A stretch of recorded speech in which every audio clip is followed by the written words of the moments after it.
So here we are. This is my little DIY guide to refilling the Eolys fluid tank on a 2006 Focus C-Max.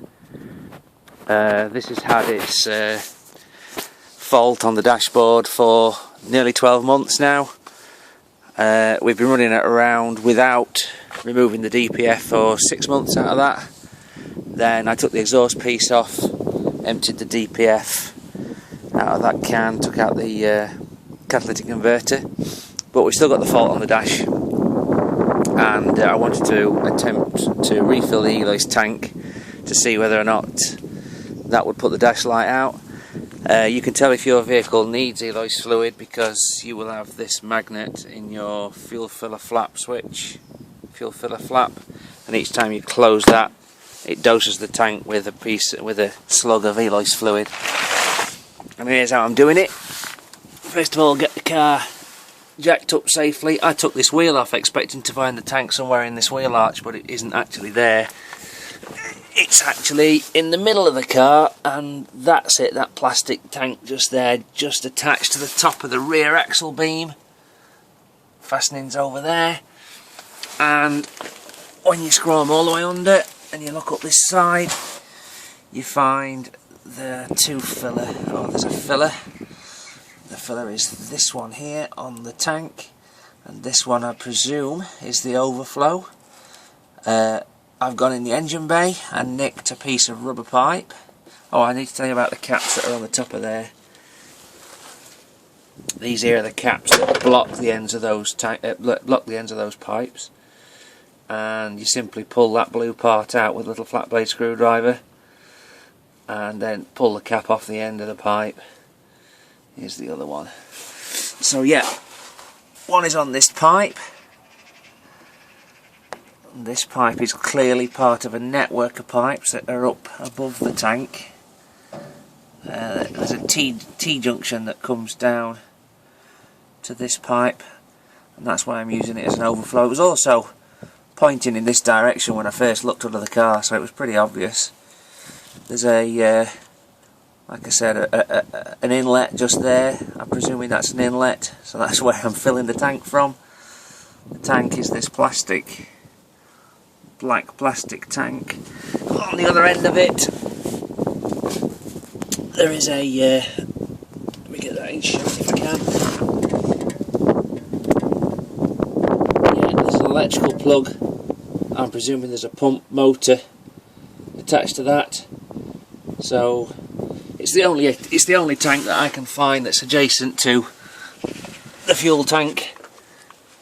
So the way I'm filling it and what I'm filling it with, because I no longer have a diesel particulate filter in there. To be honest, that was the big part of the job, removing the DPF. The exhaust pipe, the downpipe, was quite difficult to get off, insofar as I think I had to release radiator mounting bracket bolts and all sorts of other things like that to get it off, and I had a ubiquitous rusted up nut and bolt that gave me a big fight.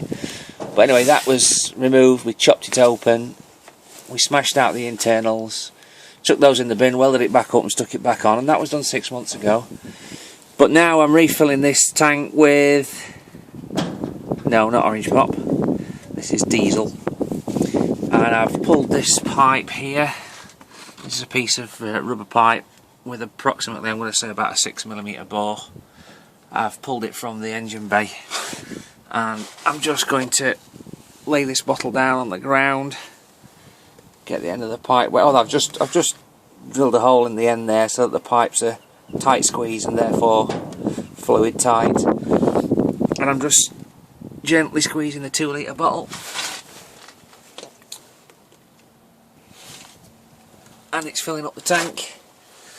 At any time now, I apologise for the camera work, I'm doing this all alone and solo.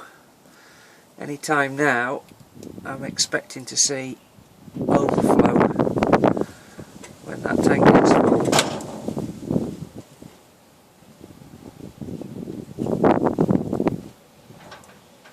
Anyway, I'm going to pause this for now and we'll resume when it's full.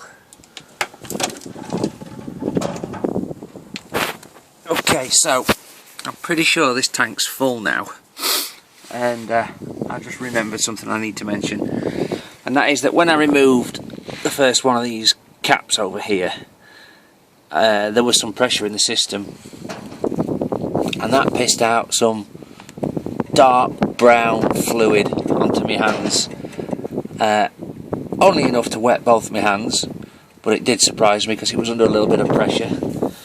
And at the moment the bottle's sat there.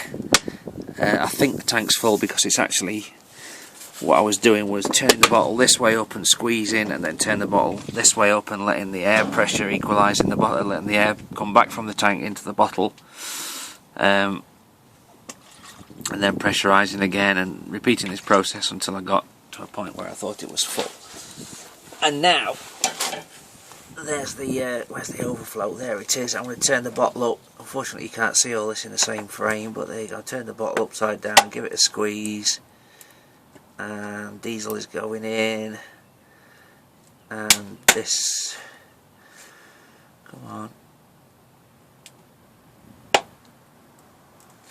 diesel is going in.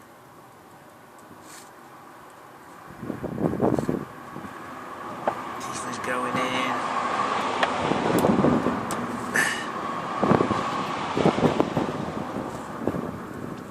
There we are, look.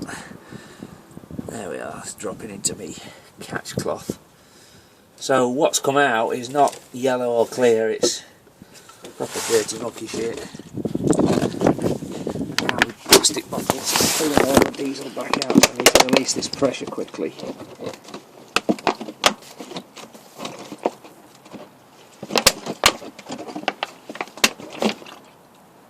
Okay, so I've got some siphoning back. It'll only be what's in the pipe, won't it? Yeah, so I'll let that be low. So what's coming back is clearly not as yellow as it was. It's much browner. So now all I need to do is pop the caps back on, and I'll show you where this length of pipe came from in the engine bay, and we'll wrap it up.